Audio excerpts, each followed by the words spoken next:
पौराणिक कथाओं के अनुसार कई लोगों ने अपनी मनोकामना पूर्ति के लिए कठोर तपस्या करके भगवान को प्रसन्न किया और उन्हें अपनी कड़ी तपस्या का फल भी प्राप्त हुआ। ऐसा ही एक नाम है माता पार्वती, वह शक्ति का ही रूप है।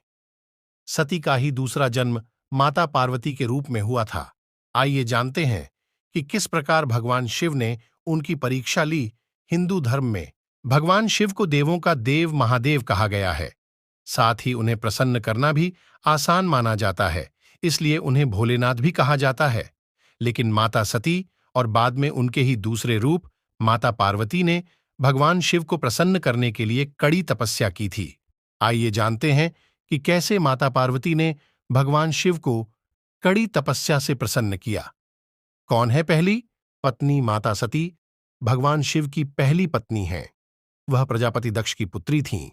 राजा दक्ष ने अपनी तपस्या से देवी भगवती को प्रसन्न किया, जिसके बाद माता भगवती ने ही सती के रूप में उनके घर में जन्म लिया। देवी भगवती का रूप होने के कारण सती दक्ष की सभी पुत्रियों में सबसे अलौकिक थीं।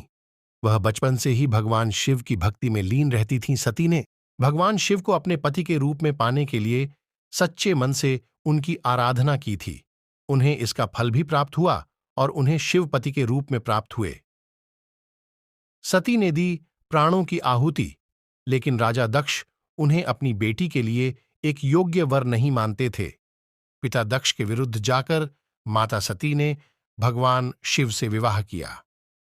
घृणा के कारण दक्ष ने यज्ञ में भगवान शिव और माता पार्वती को आमंत्रित नहीं किया और साथ ही भगवान शिव का अपमान भी किया, जिस कारण माता सती ने यज्ञ स्थल में अपने प्राणों की आहुति दे दी।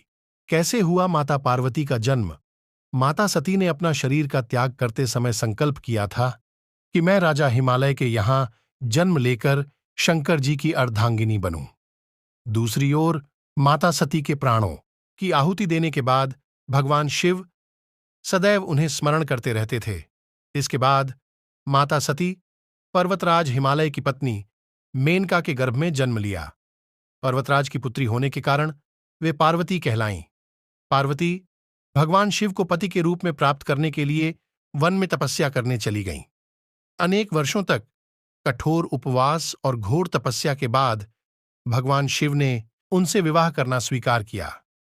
इस तरह ली मां पार्वती की परीक्षा तपस्या के दौरान भगवान शंकर ने पार्वती की परीक्षा लेनी चाहिए। उन्होंने परीक्षा लेने के लिए सप्तर्षियों को पार्वती के पास भेजा। उन्होंने पार्वती के पास जाकर उसे यह समझाने का प्रयास किया कि शिव जी औघड़, अमंगल वेशधारी और जटाधारी हैं और वे तुम्हारे लिए उपयुक्त वर नहीं हैं। उनके साथ विवाह करके तुम कभी सुखी नहीं रह सकती। साथ ही माता पार्वती से ध्यान छोड़ने के लिए कहा, लेकिन पार्वती अपने विचारों पर दृढ़ रहीं। उनकी दृढ़ता को देखकर सप्तर्षि अत्यंत प्रसन्न हुए और उन्हें सफल मनोरथ होने का आशीर्वाद देकर शिव जी के पास लौट आए। पार्वती के दृढ़ निश्चय के कारण महादेव उन्हें पति के रूप में प्राप्त हुए।